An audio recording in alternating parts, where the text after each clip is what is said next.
ઘોઘા તાલુકાના મામસા ગામના પાટિયા પાસેથી 24 બિયરના ટીન સાથે 2 ઈસમોને ઝડપી લેતી ઘોઘા પોલીસ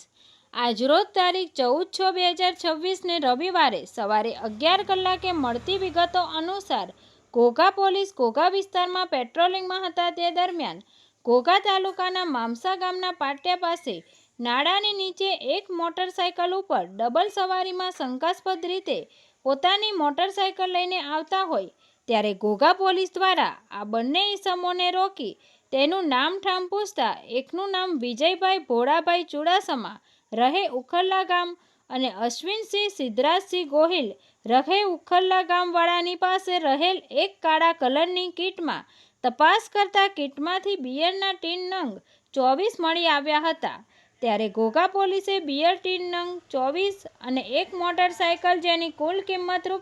₹32,200ના મુદ્દામાલ સાથે બંને ઈસમોને ઘોઘા પોલીસ દ્વારા ઝડપી લઈ કાયદેસરની કાર્યવાહી કરવામાં આવી। તંત્રી મહેબૂબ રફાઈ સાથે news reader Sneha Patel, Tapasvi Gujarat news, Ghogha.